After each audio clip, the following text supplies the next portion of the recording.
Hi friends, welcome back to my channel software survey hub. So friends, మనం వచ్చేసిందంటే ఇంతకుముందు వీడియోలో triggers గురించి నీట్‌గా నేర్చుకున్నాం కదా! అయితే ట్రిగ్గర్స్‌ని మీరు వచ్చేసిందంటే MySQL వర్క్ బెంచ్‌లో మీరు ఎగ్జిక్యూట్ చేసి చూసారని చెప్పేసి నేను అనుకుంటున్నాను. బికాజ్ ఎందుకని ఎన్ని సార్లు చెప్తున్నానంటే, సో మీరు వచ్చేసిందంటే ఆ విధంగా ఎగ్జిక్యూట్ చేశారంటే ప్రాక్టికల్‌గా మీకొచ్చేసి క్లియర్ కట్ ఐడియా అనేది వస్తుంది ఫ్రెండ్స్. సో కాబట్టి నేను ఇన్ని సార్లు మీకు చెప్తున్నాను. ఓకేనా? సో మీకొచ్చేసిందంటే ఎస్‌క్యూఎల్‌లో సో మీకు ఏ చిన్న డౌట్ ఉన్నా గూడా మీరొచ్చేసిందంటే నా కామెంట్ సెక్షన్‌లో పెట్టండి ఫ్రెండ్స్. నేనొచ్చేసిందంటే ప్రతి ఒక్క చిన్న దానికి సో కన్ఫర్మ్‌గా నేనైతే రిప్లై అయితే ఇస్తాను ఫ్రెండ్స్. ఓకేనా? సో ఈరోజు మనం ఎక్కువ టైం వేస్ట్ చేయకుండా నార్మలైజేషన్ గురించి చెప్పుకుందాం friends. This the last concept friends మనకొచ్చేసిందంటే MySQL‌లో. ఓకేనా? సో ఈ రోజుతో మనకొచ్చేసిందంటే MySQL క్లాసెస్ అనేటియి సో అయిపోతుంది. ఓకేనా? సో నెక్స్ట్ వీడియోస్ మనం వచ్చేసిందంటే జావా పైన సో నేర్చుకుందాం. ఓకే? సో ఫ్రెండ్స్, ఇప్పుడు ఇదొచ్చేసిందంటే నార్మలైజేషన్ అనేది చాలా అంటే చాలా ఇంపార్టెంట్ ఫ్రెండ్స్.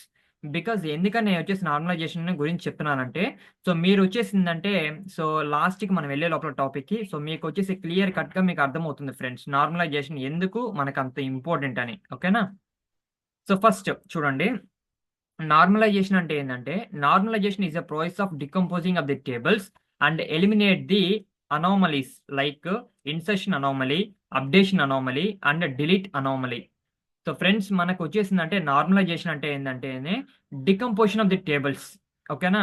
సో టేబుల్స్‌ని మనకొచ్చేసిందంటే స్ప్లిట్ చేస్తుంది friends. So that is called decomposition. ఓకేనా? అయితే మనకొచ్చేసిందంటే అలాగే ఏం ఎలిమినేట్ చేస్తుందంటే సో ఇన్సర్షన్ అనామలీ, అలాగే అప్డేషన్ అనామలీ, అలాగే డిలీట్ అనామలీ. సో ఫస్ట్ మనకొచ్చేసింది అనామలీ అన్నా కూడా మనకేం తెలియాలి.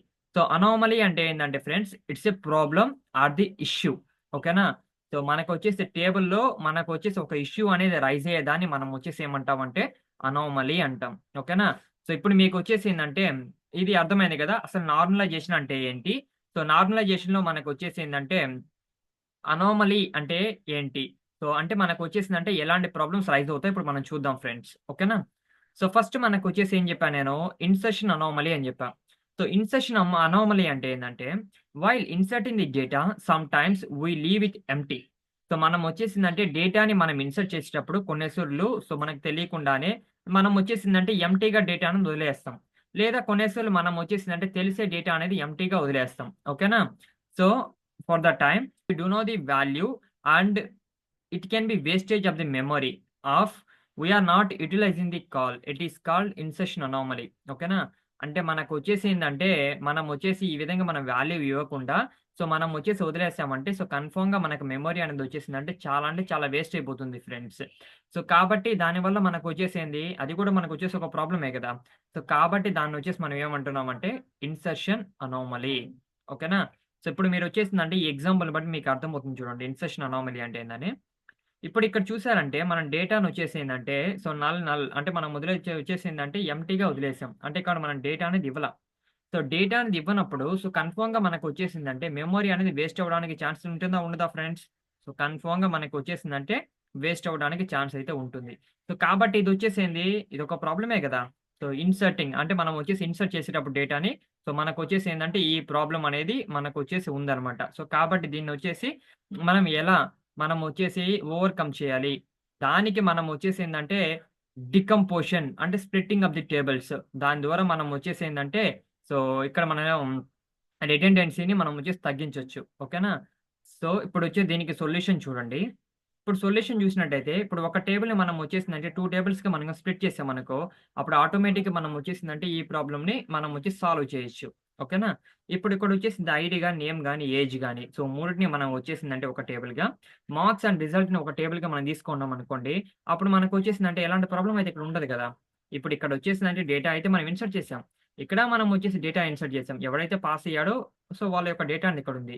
రేపు మనకొచ్చేసిందంటే రమ్య తీసుకునిందనుకో డేటా, అంటే రమ్య వచ్చేసి ఎగ్జామ్ రాసిందనుకోండి, ఆ అమ్మాయికి మార్క్స్ ఒస్తాయి. అప్పుడు మనం వచ్చేసిందంటే ఇక్కడ మెన్షన్ చేసుకుంటాం. లేదా మనకు సుష్మా రాసిందనుకోండి, సో సుష్మా మనం వచ్చేసిందంటే సో ఆ అమ్మాయి డేటా తీసుకొని ఇక్కడ మనం ఇన్సర్ట్ చేసుకుంటాం.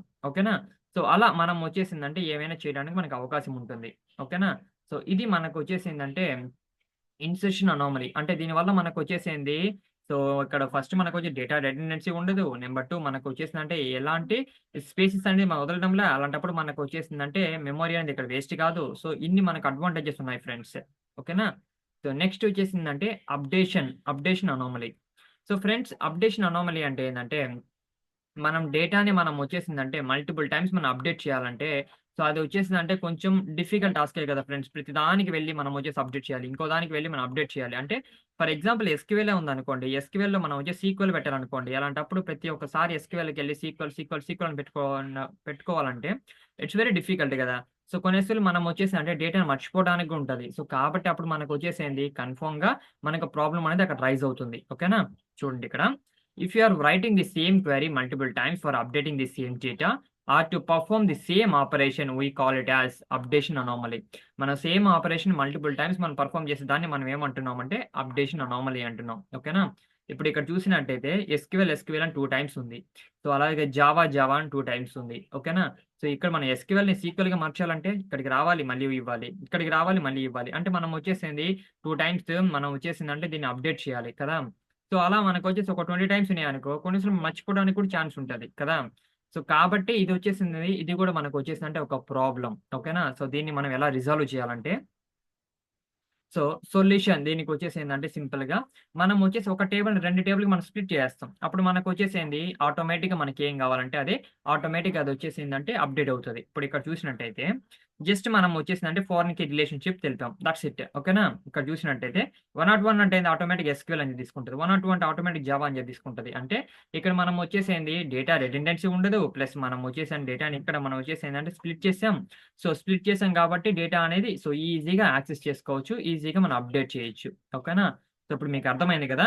సో, అప్డేషన్ అనామలీ అంటే ఏందని. సో, మనం ఎలా ఓవర్‌కమ్ చేయాలని కూడా మనకు అర్థమైంది కదా! So, next deletion anomaly. So, friends deletion anomaly అంటే ఏందంటే, సో, మనం వచ్చేసిందంటే ఒక రికార్డ్‌ని మనం డిలీట్ చేసినప్పుడు సో, ఆటోమేటిక్‌గా ఎంటైర్ కోర్స్ నేమ్ కూడా మనకొచ్చేసిందంటే డిలీట్ అవుతది. కానీ ఆ విధంగా మనకు అవ్వకూడదు ఫ్రెండ్స్. సో, అలా అవ్వడం వల్ల మనకొచ్చేసిందంటే ఇప్పుడు ఫర్ ఎగ్జాంపుల్ మన ఇన్‌స్టిట్యూట్‌లో వచ్చేసిందంటే ఎస్‌క్యూఎల్ అండ్ జావా రెండిటి మీద మనకొచ్చేసి ట్రైనింగ్ ఇస్తున్నారు. కానీ ఇప్పుడు నేనొచ్చేసిందంటే రమ్య అనే రికార్డ్‌ని ఇక్కడ నేనొచ్చేసి డిలీట్ చేయాలనుకుంటున్నాను. అప్పుడు ఆటోమేటిక్‌గా వచ్చేసేంది కోర్స్ నేమ్ జావా కూడా మనకొచ్చేసిందేందంటే డిలీట్ అయిపోతది. కానీ మన యొక్క యాంబిషన్ ఏంది? సో, మనం వచ్చేసిందంటే ఓన్లీ వాళ్ళ యొక్క డేటా మాత్రం మనం డిలీట్ చేయాలి. అంతే. సో, కానీ కోర్సెస్ అన్నీ అలాగే ఉండాలి. SQL, Java. అంటే వేరే వాడొచ్చి మళ్ళీ జావాలో మనకొచ్చి జాయిన్ అవ్వచ్చు కదా! సో, కాబట్టి. ఓకేనా? సో, కాబట్టి దీన్నొచ్చేసిందంటే ఇక్కడ గూడా మనకు ప్రాబ్లమ్ ఉంది కాబట్టి, సో, మనం వచ్చేసిందంటే డేటాని 2 విధాలుగా అంటే 2 టేబుల్స్‌కి మనం వచ్చేసి స్ప్లిట్ చేస్తాం. ఓకే. చూడండి. While deleting some data if if any other data also getting deleting. So, along with this data or if any other data is getting affecting or if any loss of the data is present then we call it as deletion anomaly. ఓకేనా? అర్థమైంది గదా మీకు. So, మనం వచ్చేసి ఏందంటే వేరే డేటాని మనం వచ్చేసి అక్కడ డిలీట్ చేయాలంటే టోటల్ ఎంటైర్ డేటా డిలీట్ అవుతుంది. సో, కాబట్టి మనం వచ్చేసిందంటే ఇక్కడ కూడా మనకు ప్రాబ్లమ్ అనేది ఉంది. సో, లాస్ ఆఫ్ డేటా అనేది మనకొచ్చేసి కన్ఫర్మ్‌గా జరుగుతది. సో, కాబట్టి మనం వచ్చేసిందంటే ఇక్కడ ఒక ప్రాబ్లమ్ అక్కర్ అవుతుంది కాబట్టి మనం వచ్చేసి టేబుల్‌ని ఇక్కడ మనం స్ప్లిట్ చేయాలి. ఓకేనా? సో, ఇక్కడ మనం వచ్చేసి చూసుకున్నట్టయితే నేనేం చెప్పాను ఇందాక రమ్య అనే డేటాని మనం వచ్చేసి డిలీట్ చేస్తున్నాం. డిలీట్ చేసినప్పుడు కన్ఫర్మ్‌గా మనకి ఇక్కడ వచ్చేసింది ప్రాబ్లమ్ అనేది రైజ్ అయింది. అంటే ఇక్కడ ఎస్‌క్యూఎల్ అనేది సో, అసలు లేదు. సో, కాబట్టి మనం వచ్చేసిందంటే దీనికి సొల్యూషన్ వచ్చేసి ఇప్పుడు ఇక్కడ చూసినట్టయితే మనం వచ్చేసిందంటే స్ప్లిట్ చేస్తున్నాం. ఏంది అరుణ్ అలాగే సుమ. సో, వీళ్ళ యొక్క డేటాని ఇక్కడ స్ప్లిట్ చేస్తున్నా. అలాగే నెక్స్ట్ నేనొచ్చేసిందంటే కోర్స్ ఐడీ ఏంది, కోర్స్ నేమ్ ఏంది. సో, స్ప్లిట్ చేస్తున్నాం. సో, దీనికి మనం వచ్చేసిందంటే ఫారెన్‌కి రిలేషన్‌షిప్ తెలుపుతున్నాం. ఓకేనా? ఇప్పుడొచ్చేసి మనం చూసుకున్నట్టయితే ఎస్‌క్యూఎల్. సో, వీళ్ళిద్దరూ వచ్చేసిందంటే ఎస్‌క్యూఎల్ తీసుకున్నారు కోర్సు. అలాగే ఇంకో పర్సన్ వచ్చి జావా తీసుకోవాలంటే సో, జావా తీసుకోవచ్చు. ఓకేనా? సో, ఇలాంటప్పుడు మనకొచ్చేసేంది ఇక్కడ ఎలాంటి ప్రాబ్లమ్ అయితే లేదు. ఇప్పుడు మనం వచ్చేసి ఒకటి డిలీట్ చేయొచ్చు, ఇద్దరు డిలీట్ చేయొచ్చు, ముగ్గురు డేటా డిలీట్ చేయొచ్చు. ఎంతమంది డేటాను మనం డిలీట్ చేయొచ్చు. సో, అప్పుడు మనకొచ్చేసిందంటే కోర్స్ నేమ్ అనేది మనకిక్కడ డిలీట్ కాదు. ఓకేనా? సో, ఇది మనకొచ్చేసిందంటే ప్రాబ్లమ్‌ని మనం సాల్వ్ చేయడం. ఓకేనా? అయితే వీటిని మనం వచ్చేసిందంటే ముందుగానే థింక్ చేయాలి ఫ్రెండ్స్. సో, ఎలాంటి ప్రాబ్లమ్స్ మనకొస్తున్నాయి. సో, మనం వచ్చేసి ఎలా రాస్తే మనం వచ్చేసిందంటే ఈ రిడెండెన్సీ అనేది రాకుండా ఉంటుంది. Data redundancy. అలాగే మనం వచ్చేసిందంటే అనామలీ ముందు మెయిన్‌గా మనకొచ్చేసి రాకుండా ఉంటుంది. అంటే ప్రాబ్లమ్ అనేది అక్కర కాకుండా ఉంటుంది అని చెప్పేసి మనం వచ్చేసి ముందుగా థింక్ చేయాలి. సో, కాబట్టి మనకొచ్చేసిందంటే నార్మలైజేషన్ అనేది మనకొచ్చింది ఫ్రెండ్స్. ఓకేనా? ఇప్పుడు మీకు అర్థమైంది గదా! సో, నార్మలైజేషన్ అంటే ఏందని? సో, నార్మలైజేషన్ అంటే మనకొచ్చేసేందంటే, సో, ముందుగా మనం గెస్ చేసి, సో, మనం వచ్చేసిందంటే టేబుల్స్‌ని స్ప్లిట్ చేయడం ఫ్రెండ్స్. సో, ఎలాంటి డేటా అనేది మనకు లాస్ కాకుండా ఉండాలి. సో, కాబట్టి మనం వచ్చేసిందంటే నార్మలైజేషన్ వచ్చింది. సో, ఇప్పుడు మీకు అర్థమైంది గదా! ఎంత ఇంపార్టెంట్ అని నార్మలైజేషన్ అనేది. ఓకేనా? So, next. సో నెక్స్ట్ మనకొచ్చేసిందంటే డిటర్మినెంట్ అంటే ఏంటి? సో ఫ్రెండ్స్ డిటర్మినెంట్ అంటే ఏందంటే, if any attribute can identify or determine another attribute then it called as so determinant. ఓకేనా? అంటే మనకొచ్చేసిందంటే ఒక అట్రిబ్యూట్ వచ్చేసి ఇంకొక అట్రిబ్యూట్‌ని గాని మనం ఐడెంటిఫై చేయగలిగితే దెన్ దట్ ఈస్ కాల్డ్ మనం వచ్చేసిందంటే డిటర్మినెంట్ అని చెప్తున్నాం. ఓకేనా? అయితే మనకొచ్చేసి ఏందంటే it's meaning the other attribute is function depending on it. అయితే వేరే అట్రిబ్యూట్ మనకొచ్చేసిందంటే ఫంక్షనల్‌గా దీని మీద డిపెండ్ ఉంటది. అది మనకు ఫంక్షనల్ డిపెండెంట్ అంటున్నాం. ఇప్పుడు ఇక్కడ చూసుకున్నట్టయితే, సో దీన్ని మనం ఎలా చదువుతాం ఫ్రెండ్స్? Extensive Y. ఓకేనా? ఎక్స్ అనేది ఒక డిటర్మినెంట్, వై అనేది ఒక డిటర్మినెంట్. సో ఎక్స్ మనకొచ్చేసిందంటే ఐడెంటిఫై చేస్తది వై డిటర్మినెంట్‌ని. ఓకేనా? అయితే ఇక్కడ మనకొచ్చేసిందంటే త్రూ ది నేమ్ అంటే మనకొచ్చేసిందంటే అంటే మనం ఇక్కడ వచ్చేసి ఏం చెప్పాము? Other attribute is functionally dependent అని చెప్పినాం గదా! ఇప్పుడు మనకు నేమ్ అనేది వచ్చేసి ఏంది? Is depending on ID. So, కాబట్టి ఇది వచ్చేసిందంటే ఫంక్షనల్ డిపెండెంట్. ఓకేనా? సో, నెక్స్ట్ మనం వచ్చేసిందంటే ఫంక్షనల్ డిపెండెన్సీ గురించి కూడా తెలుసుకుందాం.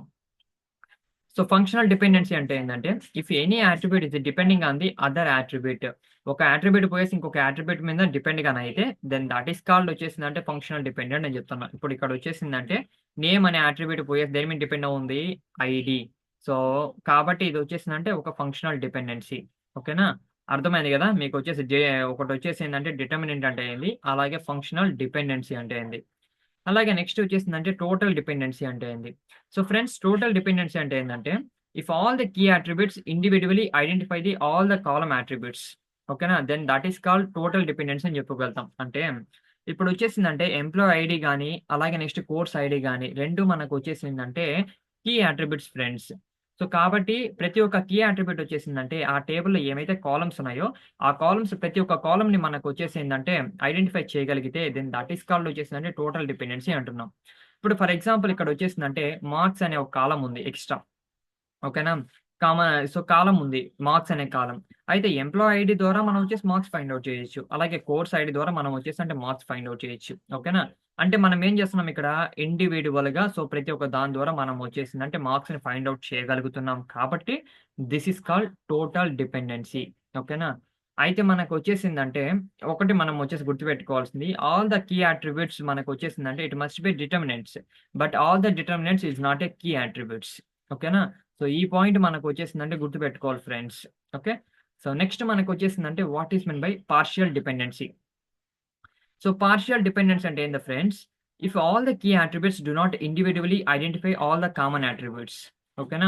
Then we say that table is a partial dependency. అంటే మనకొచ్చేసిందంటే ఇప్పుడు 2 కీ అట్రిబ్యూట్స్ ఉన్నాయనుకోండి ఫర్ ఎగ్జాంపుల్ మన టేబుల్‌లో. ఆ 2 కీ అట్రిబ్యూట్స్ మనకొచ్చేసిందంటే ఏమైతే కాలమ్స్ ఉన్నాయో సో, ఎక్స్‌ట్రా కాలమ్స్ ఆ కాలమ్స్ అన్నిటిని మనకొచ్చేసిందంటే ఐడెంటిఫై చేయగలిగితే దెన్ టోటల్ డిపెండెన్సీ. ఒకవేళ ఐడెంటిఫై చేయలేకపోతే then that is called partial dependency. ఓకేనా? సో, ఇది మనకొచ్చేసిందంటే పార్షియల్ డిపెండెన్సీ అంటే. సో, ఇక్కడ మనకొచ్చేసిందంటే ఎంప్లాయీ ఐడీ, అలాగే కోర్స్ ఐడీ. సో, ఇది వచ్చేసి దేని మీద డిపెండ్ అంటే మనం ఈ 2 ద్వారా మనం వచ్చేసిందంటే మార్క్స్‌ని ఫైండ్ ఔట్ చేయొచ్చు. కాబట్టి this is called total dependency. ఇప్పుడు ఇక్కడ మనం తీసుకున్నట్టయితే సో, ఇక్కడ వచ్చేసి ఎంప్లాయీ నేమ్, అలాగే నెక్స్ట్ వచ్చేసిందంటే ఎంప్లాయీ ఏజ్, అలాగే కోర్స్ నేమ్ ఇవి ఉన్నాయి. ఇప్పుడు ఎంప్లాయీ ఐడీ ద్వారా మనం ఎంప్లాయీ నేమ్ కనుక్కోవచ్చు, ఎంప్లాయీ ఏజ్ కనుక్కోవచ్చు, అలాగే కోర్స్ నేమ్ కూడా మనం ఫైండ్ ఔట్ చేయొచ్చు. కానీ కోర్స్ ఐడీ ద్వారా నేనొచ్చేసిందంటే ఎంప్లాయీ నేమ్ ఫైండ్ ఔట్ చేయగలుగుతానా? No. It's not possible. So, కాబట్టి ఇది మనకొచ్చేసి ఏందంటే పార్షియల్ డిపెండెన్సీ. ఓకేనా? సో, మీకు అర్థమైంది గదా! What is the difference between total dependency and partial dependency అంటే ఏందని. So, next transitive dependency. So, friends transitive dependency అంటే ఏందంటే if one attribute is determined by another attribute and if that attribute is in the turn determined by some other attribute then we say that table is transitive dependency. ఓకేనా? అంటే ఒక attribute పోయేసి ఇంకొక attribute మీద depend అయ్యి, ఆ attribute పోయి ఇంకొక అట్రిబ్యూట్ మీద ఏమైనా డిపెండ్ గానైతే then that is called transitive dependency అని చెప్తాం ఫ్రెండ్స్. ఓకేనా? ఇప్పుడు ఇక్కడ మనం చూసుకున్నట్టయితే రిజల్ట్ వచ్చేసి మనకు మార్క్స్ మీద డిపెండ్ ఉంటది. ఓకేనా? సో, ఆ మార్క్స్ మనకొచ్చేసిందంటే ఎంప్లాయీ ఐడీ మీద మనకొచ్చేసిందంటే ఎంప్లాయీ ఐడీ గాని లేకపోతే కోర్స్ ఐడీ. సో, వీటి మీద మనకొచ్చేసిందంటే డిపెండ్ ఉంటది కదా! సో, అంటే ఒకటి పోయేసి ఇంకో దాని మీద డిపెండ్ అయ్యి, ఈ అట్రిబ్యూట్ పోయేసి ఇంకో దాని మీద డిపెండ్ అయ్యేదాన్ని మనం వచ్చేసి ఏమంటున్నామంటే ట్రాన్సిటివ్ డిపెండెన్సీ అంటున్నాం. ఓకేనా? సో, ఇప్పుడు మీకొచ్చేసిందంటే వీటన్నిటి గురించి మీకు క్లియర్ కట్‌గా అర్థమైంది కదా ఫ్రెండ్స్. సో ఫ్రెండ్స్ మనకొచ్చేసి ఏందంటే డిఫరెంట్ వేస్ ఆఫ్ నార్మలైజేషన్ ఉన్నాయి. అవి వచ్చేసిందంటే first normal form, second normal form, third normal form, అలాగే Boyce Codd normal form, so BCNF, అలాగే నెక్స్ట్ ఫోర్త్ నార్మల్ ఫామ్, అలాగే ఫిఫ్త్ నార్మల్ ఫామ్. అయితే ఫ్రెండ్స్ మనం వచ్చేసిందంటే ఫస్ట్ 3 నార్మల్ ఫార్మ్స్ కనుక్కున్న లోపలే మనకు వచ్చేసిందంటే టేబుల్ అనేది పర్ఫెక్ట్‌గా మనకు వస్తుంది ఫ్రెండ్స్. ఓకేనా? సో అలాంటప్పుడు మనకు వచ్చేసిందంటే ఈ అన్ని నార్మల్ ఫార్మ్స్ గురించి సో మనకు అవసరం లేదు అంతగా. కానీ మీరు వచ్చేసిందంటే రీసెర్చ్ అయితే చేయండి ఫ్రెండ్స్. ఈ 3 సో నార్మల్ ఫార్మ్స్ మీద కూడా. అప్పుడు మీకు వచ్చేసిందంటే క్లియర్ కట్ ఐడియా అనేది వస్తుంది. ఓకేనా? So first so rules of first normal form వచ్చేసిందంటే every column should be atomic. So ప్రతి కాలమ్ మనకు వచ్చేసిందంటే అటామిక్ గా ఉండాలి. అంటే మనకు వచ్చేసింది సో ఇండివిడ్యువల్ గా మనకు వచ్చేసి వాల్యూ అనేది ఎగ్జిస్ట్ అవ్వ ఉండాలి. అలాగే నెక్స్ట్ వచ్చేసిందంటే each cell should contains at least single value. అయితే ప్రతి ఒక్క షెల్ కూడా మనకు వచ్చేసిందంటే అట్లీస్ట్ ఒక వాల్యూ అన్న కలిగి ఉండాలి ఫ్రెండ్స్. ఓకేనా?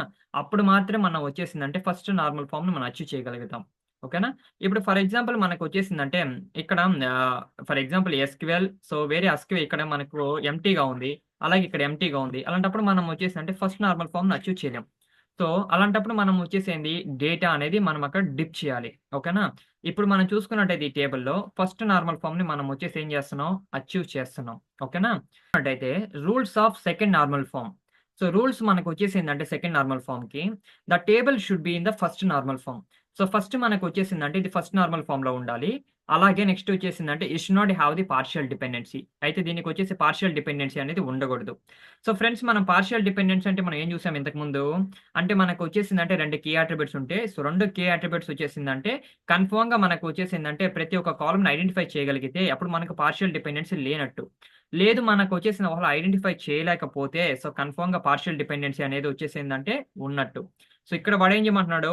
Do not have the partial dependency. ఓకేనా? సో ఫస్ట్ నార్మల్ ఫార్మ్ అంటే సో కన్ఫర్మ్‌గా మనకి టేబుల్ వచ్చేసిందంటే ఫస్ట్ నార్మల్ ఫార్మ్‌లో అయితే మనకు ఉంది. ఓకేనా? సో నెక్స్ట్ మనం వచ్చేసేంది సో పార్షియల్ డిపెండెన్సీ అని ఇక్కడ ఉండకూడదన్నాడు. కానీ ఈ టేబుల్‌ని చూడంగానే మనకు వచ్చేసిందంటే పార్షియల్ డిపెండెన్సీ ఉందా లేదా అని చెప్పేసి మనం ఈజీగా ఐడెంటిఫై చేయొచ్చు. ఎలా? ఇప్పుడిక్కడొచ్చేసిందంటే, ఎంప్లాయీ ఐడీని వాడి ఎంప్లాయీ నేమ్ గాని, రేట్ కేటగరీ గాని, హవర్లీ చార్జెస్ గాని, ప్రాజెక్ట్ నేమ్ గాని ప్రతి ఒక్క దాన్ని మనం ఫైండ్ ఔట్ చేయొచ్చు. అయితే మనం ప్రాజెక్ట్ ఐడీ వాడి మనం ఎంప్లాయీ నేమ్‌ని ఫైండ్ ఔట్ చేయగలుగుతామా? No. It's not possible. So, కాబట్టి మనకిక్కడొచ్చేసిందంటే పార్షియల్ డిపెండెన్సీ అనేది ఉంది. సో, కాబట్టి దానికొచ్చే సొల్యూషన్ వచ్చేసేంది splitting of the table. So, that's it కదా! సో, ఇప్పుడొచ్చేసిందంటే ఇక్కడ చూసుకున్నట్టయితే ప్రాజెక్ట్ డీటెయిల్స్ నేనొచ్చేసిందంటే స్ప్లిట్ చేశాను. అలాగే ఎంప్లాయీ యొక్క డీటెయిల్స్ నేనొచ్చేసి స్ప్లిట్ చేశాను. అయితే నెక్స్ట్ వచ్చేసింది సో, మనం వచ్చేసిందంటే ఫారెన్‌కి రిలేషన్‌షిప్ మనం వచ్చేసి ఇక్కడ తెలపాలి. అయితే ఫారెన్‌కి రిలేషన్‌షిప్ మీరొచ్చేసి ఏమనుకుంటారు? సో, ప్రాజెక్ట్ ఐడీని మనం వచ్చేసి సింపుల్‌గా ఇక్కడ ఫారెన్‌కి రిలేషన్‌షిప్ తెలిపితే సరిపోతుంది గదా! అనుకుంటాం. కానీ ఇక్కడొచ్చేసిందంటే ఆ విధంగా మనం తెలిపామంటే సో, ఒకడొచ్చేసిందంటే 2 ప్రాజెక్ట్‌లో వర్క్ చేయొచ్చు గదా! అప్పుడు నేను ఎస్‌క్యూఎల్, జావా అని చెప్పి సెపరేట్ కామా పెట్టి ఇవ్వగలుగుతానా? No. It's not possible. So, కాబట్టి మనం వచ్చేసి ఏందంటే, సో, దీనికొచ్చే సొల్యూషన్ వచ్చేసిందంటే కాంపోజిట్ ప్రైమరీ కీ. అంటే 2 ప్రైమరీ కీస్‌ని మనం వచ్చేసి ఒకే దగ్గరిస్తే అది మనకొచ్చేసిందంటే కాంపోజిట్ ప్రైమరీ కీ. ఓకేనా? సో, ఇప్పుడు మనం ఇక్కడ చూసుకున్నట్టయితే ఎంప్లాయీ ఐడీ అలాగే నెక్స్ట్ ప్రాజెక్ట్ ఐడీని మనం వచ్చేసి వేరే దగ్గర రాసుకొని so, composite primary key relationship అనేది మనం ఇక్కడ తెలుపుతున్నాం ఫ్రెండ్స్. అప్పుడు మనం వచ్చేసిందంటే సో, మనం రిమూవ్ చేయొచ్చు. దేన్ని? పార్షియల్ డిపెండెన్సీని. ఓకేనా? సో, ఇప్పుడు మీకొచ్చేసిందంటే సెకండ్ నార్మల్ ఫార్మ్ గురించి అర్థమైంది గదా! సో, నెక్స్ట్ మనం వచ్చేసిందంటే థర్డ్ నార్మల్ ఫార్మ్ గురించి చూద్దాం. సో, ఫ్రెండ్స్ మనకు rules of third normal form వచ్చేసి ఏందంటే, the table should be in the second normal form. So, మనకొక టేబుల్ వచ్చేసిందంటే ఫస్ట్ సెకండ్ నార్మల్ ఫార్మ్‌లో ఉండాలి. And it should not have the transitive dependency. అయితే మనకు ట్రాన్సిటివ్ డిపెండెన్సీ అనేది ఇక్కడ ఉండకూడదు. ఓకేనా? సో, అది మనకొచ్చేసిందంటే థర్డ్ నార్మల్ ఫార్మ్. అయితే మీకొచ్చేసిందంటే ట్రాన్సిటివ్ డిపెండెన్సీ గురించి మనకు తెలుసు కదా! సో, ట్రాన్సిటివ్ డిపెండెన్సీ అంటే ఏంది?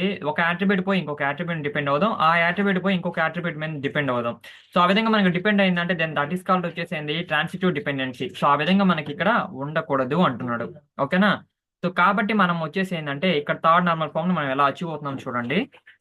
ఇప్పుడు థర్డ్ నార్మల్ ఫార్మ్ మనం పెర్ఫార్మ్ చేయాలంటే సో, కన్ఫర్మ్‌గా మనకొచ్చేసింది అంటే ట్రాన్సిటివ్ డిపెండెన్సీ ఉండకూడదన్నారు గదా! సో, ట్రాన్సిటివ్ డిపెండెన్సీ అంటే ఏంది? సో, కన్ఫర్మ్‌గా మనకొచ్చేసిందంటే 3 టేబుల్స్ ఉండాలి. అంటే అప్పుడు మాత్రం మనం వచ్చేసిందంటే అంటే మనకొచ్చేసి 3 కాలమ్స్ అన్నా ఉండాలి మినిమమ్. అప్పుడు మాత్రం మనం ఈ ఆపరేషన్ మనం పెర్ఫార్మ్ చేయగలుగుతాం. లేకపోతే లేదు గదా!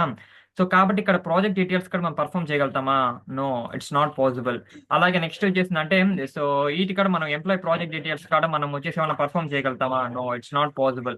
అయితే మనకెక్కడ ఛాన్స్ ఉంది ఫ్రెండ్స్? ఇప్పుడు ఈ టేబుల్ ప్రకారం మనం జూసుకున్నామంటే సో మనకొచ్చేసి ఓన్లీ ఛాన్స్ మనకొచ్చేసి ఎంప్లాయీ డీటెయిల్స్ కాడ మాత్రమే ఉంది. అంతేగాని సో ప్రాజెక్ట్ డీటెయిల్స్ కాడ లేదు. అలాగే నెక్స్ట్ ప్రాజెక్ట్ ఉంది. సో ఎంప్లాయీ ప్రాజెక్ట్ డీటెయిల్స్ కాడ లేదు. ఓకేనా? సో కాబట్టి ఇక్కడ మాత్రం మనం వచ్చేసి ఏంది స్ప్లిట్ చేయడానికి ఇక్కడ ఛాన్సెస్ ఉంటది. ఓకేనా? సో అయితే ఇక్కడ మనకొచ్చేసిందంటే రేట్ కేటగిరీని బట్టే కదా ఫ్రెండ్స్ మనకొచ్చేసి హవర్లీ చార్జెస్ ఎంత అని చెప్పేసి చెప్తున్నారు. అంటే హవర్లీ చార్జెస్ వచ్చేసి దేని మీద డిపెండ్ అవుతుంది? Rate category. ఓకేనా? సో కాబట్టి మనం వచ్చేసి ఏంటంటే ఇప్పుడు వీటిని మన రేట్ కేటగిరీని కానీ మనం కానీ వచ్చేసి ఏంటంటే ఫారెన్ కి రిలేషన్షిప్ తెలిపి సో మనం వచ్చి ఇక్కడ కానీ స్ప్లిట్ చేసాం అనుకోండి అప్పుడు కన్ఫర్మ్ గా మనం వచ్చేసిందంటే థర్డ్ నార్మల్ ఫామ్ ని మనం అచీవ్ చేయగలుగుతాం. ఓకేనా? ఇప్పుడు చూడండి ఇక్కడ.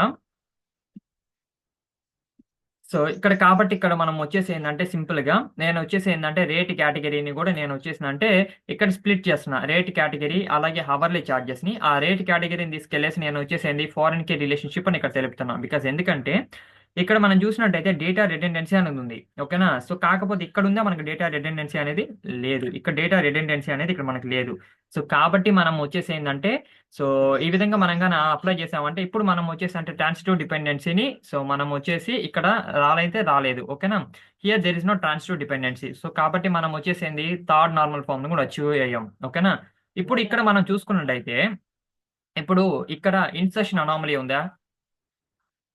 ఇక్కడ మనకు వచ్చేసిందంటే ఇన్సర్షన్ అనామలీ ఉందా? లేకపోతే మనకు వచ్చేసి ప్రాబ్లమ్ ఉందా? లేకపోతే అప్డేషన్ ప్రాబ్లమ్ ఉందా? లేకపోతే డిలీషన్ ప్రాబ్లమ్ ఉందా? సో ఎక్కడ మనకు ప్రాబ్లం లేదు. అంటే ఇప్పుడు మనం వచ్చేసిందంటే ఒక డేటాని డిలీట్ చేస్తే వేరే దాని మీద ఇక్కడ ఎఫెక్ట్ అవ్వదు. అలాగే డేటాను మనం ఇన్సర్ట్ చేయాలంటే ఇన్సర్ట్ చేయొచ్చు. అలా డేటాను అప్డేట్ చేయాలంటే మనం అప్డేట్ చేయొచ్చు. సో కాబట్టి ఇదంతా మనకు వచ్చేసి ఏంటంటే సో నార్మలైజేషన్. ఓకేనా? అంటే మనం థర్డ్ నార్మల్ ఫామ్ లోకి వచ్చే లోపలే మనకు వచ్చేసిందంటే మొత్తము సో ఎక్కడి మనకు వచ్చేసిందంటే టేబుల్స్ అనేది పర్ఫెక్ట్ అయిపోతుంది. సో కాబట్టి మనం వచ్చేసిందంటే ఇంకా ఏ నార్మల్ ఫామ్స్ అంటే ఇక్కడ మనం వచ్చేసి ఎలాంటి నార్మల్ ఫామ్స్ మనం ఇంకా అప్లై చేయాల్సిన అవసరం లేదు. ఫోర్త్ నార్మల్ ఫామ్ కానీ ఫిఫ్త్ నార్మల్ ఇలాంటి అవసరం థర్డ్ నార్మల్ ఫామ్ కే మనకు వచ్చేసిందంటే పర్ఫెక్ట్ అయిపోతుంది. ఓకేనా? సో మీకు వచ్చేసిందంటే క్లియర్ గా అర్థమైందని చెప్పేసి నేను అనుకుంటున్నాను. సో మీకు వచ్చేసి ఏంటంటే ఈ విధంగా ప్రతి ఒక్క వీడియోని సో కంప్లీట్ గా చూడండి. అప్పుడే మీకు వచ్చేసిందంటే క్లియర్ కట్ ఐడియా అనేది వస్తుంది. సో మీకు ఏ చిన్న డౌట్ ఉన్నా కూడా నాకు వచ్చేసిందంటే కమెంట్ సెక్షన్ లో పెట్టండి ఫ్రెండ్స్. అప్పుడు నేను వచ్చేసిందంటే మీకు ప్రతి ఒక్క చిన్నదానికి సో నేనైతే కన్ఫర్మ్ గా మీకు రిప్లై ఇస్తాను. ఓకేనా? సో ఇది మనకు వచ్చేసిందంటే లాస్ట్ కాన్సెప్ట్ ఫ్రెండ్స్ దేంట్లో MySQL లో. సో కాబట్టి ఇక్కడికి మనకి MySQL అనేది వచ్చేసిందంటే కంప్లీట్ అయ్యింది. సో మనం వచ్చేసి ఏంటంటే నెక్స్ట్ వీడియోస్ నుంచి మనం జావా గురించి తెలుసుకుందాం. ఓకేనా? So thank you friends. Thank you for your support.